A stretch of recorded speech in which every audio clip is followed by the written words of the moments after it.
Highbridge Audio and the Mysterious Press present Sacrificial Ground, a Frank Clemons mystery by Thomas H. Cook. Narrated by Michael Sutherland. Original material copyright 1988, Thomas H. Cook. Recording copyright 2013, Highbridge Company, and recorded by arrangement with MysteriousPress.com, LLC.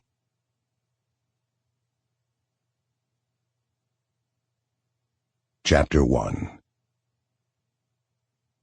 He drained the last of the bourbon from the glass, then glanced over his shoulder toward the dance floor.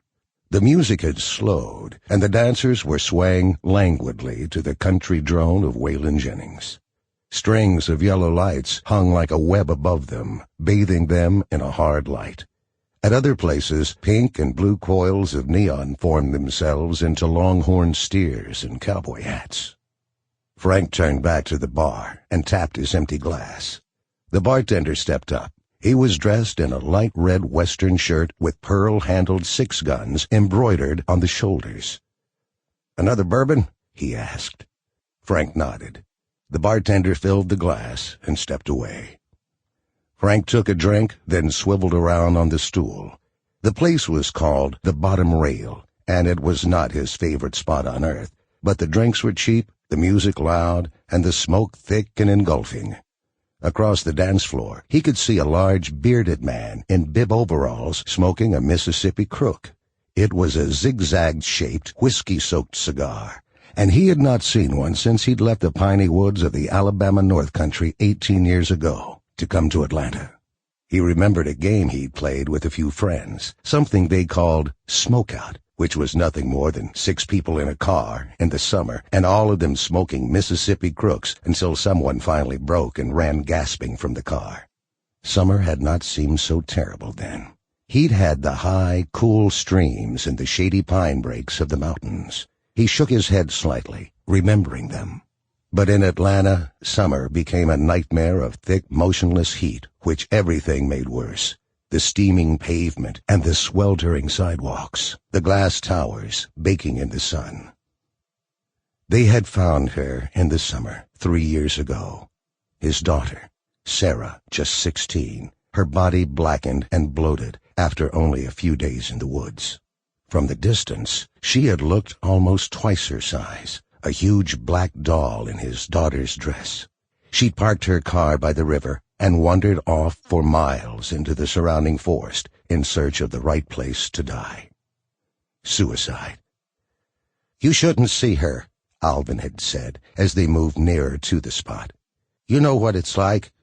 But he'd rushed ahead and found her there, a swollen mass decaying in the heat.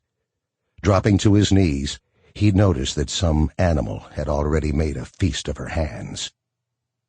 Frank stood up slowly and felt the room shift around him, grabbed the bar stool and steadied himself for a moment, then began to walk toward the tables at the other end of the bar. He could feel the whiskey sloshing onto his hands as he walked. He could almost feel its heavy warmth soaking up his blood.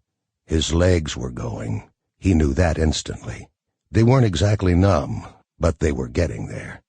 Everything was getting there. Even the country rock on the jukebox was slow and muffled, as if the needle were grinding to a halt. He sat down and continued his surveillance. He could tell that they were the usual mixed group, everything from country boys washed in from LaGrange to junior stockbrokers who routinely reached for credit cards in places where everybody else reached for a knife. All the faces were familiar. There was a factory worker looking for a night's entertainment from some old lush who couldn't make it home alone. A skinny, blonde-haired type who'd probably just taken it up the arm in a Cabbagetown flat. And across the room, sunk into a shadowy corner, a silent, sleepless drifter with an edge. Frank shook his head groggily. "The animal kingdom," he muttered, his 3-word phrase for life. Still, though it wasn't the top of the world, it wasn't the bottom either. He still preferred hazy nights and honky-tonk bars to the milky squash of his brother Alvin's life, its flat suburban stupor. For a moment, he saw Alvin in his mind, balding, overweight, saddled with a dull, imperishable goodness.